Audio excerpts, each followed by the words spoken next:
Zaman sekarang, kalau kita beli handphone flagship nggak dapet charger, itu hal yang biasa. Tapi gimana kalau kita beli handphone mid-range dan nggak dapet charger? Nah itu baru di Samsung.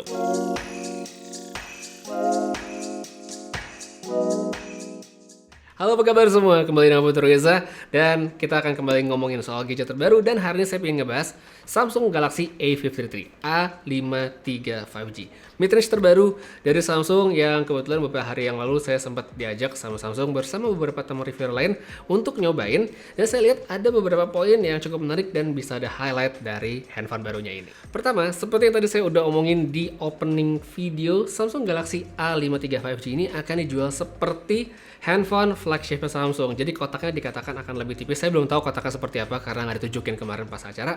Tapi yang pasti akan lebih tipis dan isinya hanya ada handphone, ada kabel USB-C, serta SIM card ejector, dan ya kertas-kertas itulah. Jadi benar-benar dibuat seperti handphone flagship Samsung. Alasan kenapa diambil langkah seperti ini sebenarnya ya sama aja dengan mereka-mereka yang tidak ada charger di kotaknya, yaitu untuk menjaga dari kelebihan limbah elektronik yang semakin banyak dengan charger yang tidak terpakai. Selain itu, katanya Samsung mereka juga sudah melakukan riset yang mana hasilnya itu mengatakan bahwa para pembeli seri A-nya Samsung ini kebanyakan bukan first time buyer. Jadi bukan pembeli handphone pertama, jadi mereka tuh kebanyakan udah punya charger entah dari handphone yang lama bawaannya atau beli third party yang baru. Kalau menurut saya, langkah yang diambil Samsung ini sebenarnya cukup berani sih, yaitu untuk menghilangkan charger dari handphone mid-range. Kalau di handphone flagship mungkin sekarang kita di 2022 udah bisa mulai maklumi gitu ya.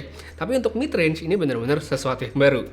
Selain itu, kalau ngomongin soal riset dari Samsung tadi bahwa pembelinya bukan first time buyer dan mereka punya charger lain, ya saya sih setuju karena saya sendiri sekarang punya cukup banyak dan menggunakan charger third party untuk hampir semua gadget yang ada di sini. Jadi ya kalau misalnya dibilang salah, enggak juga. Tapi saya juga pengen tahu nih gimana pendapat kalian tentang handphone mid-range yang nggak ada charger kayak Galaxy A53 yang baru ini.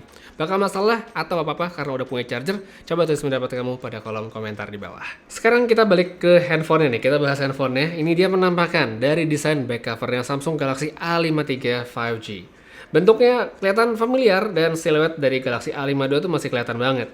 Ukuran juga nggak terasa beda, material yang dipakai juga sama, dan tetap ada sertifikasi IP67 untuk tahan air sama debu. Ada 4 pilihan warna yang disediain, dari hitam, ada putih, biru, dan juga peach untuk macam-macam user, jadi tinggal dipilih aja. Nah, yang beda itu adalah bentuk dari rumah kameranya. Dibikin lebih seamless dengan lengkungan, dan pas pertama kali lihat, saya tuh langsung wah kayak nggak asing dan pernah lihat di mana gitu ya. Tapi ya udah, ini dia desain back cover dari Galaxy A53. Untuk layarnya Samsung di sini nggak banyak perubahan, masih dengan panel Super AMOLED andalan dengan refresh rate 120 Hz di resolusi Full HD+.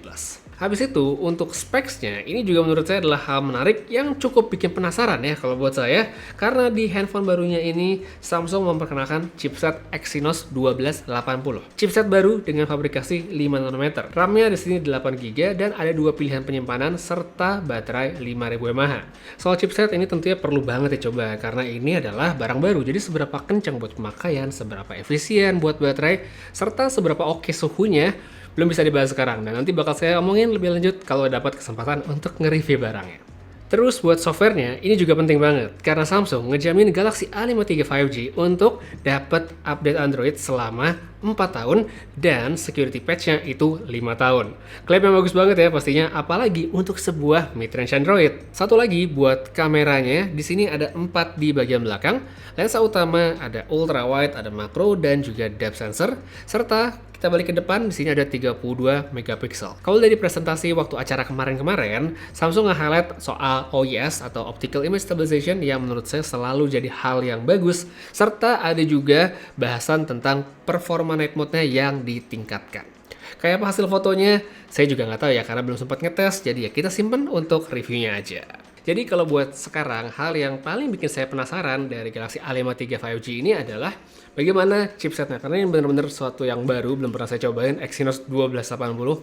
Saya nggak tahu bagaimana performanya, jadi ya nanti bakal saya bahas di video reviewnya. Selain itu, untuk soal harga, pas acara kemarin Samsung juga belum ngasih tahu berapa harga dari Samsung Galaxy A53 ini. Pas video ini saya syuting juga belum ada harganya. Jadi kalau nanti video ini tayang dan harganya mungkin ya belum datang, belum dapat gitu informasinya, bakal saya tambahin aja infonya pada kolom deskripsi di bawah. Untuk sekarang kayak segitu aja dulu untuk bahasan singkat saya serta impresi awal tentang Samsung Galaxy A53 5G yang terbaru. Terima kasih banyak nonton sampai habis, dan sekalian juga saya pengen tahu gimana pendapat kamu tentang handphonenya, sekaligus juga ya itu tadi tentang chargernya. Oke atau enggak? Tulisin pendapat kamu pada kolom komentar di bawah. Udah, saya pamit, sampai ketemu lagi di video berikutnya, dan seperti biasa, have a nice day.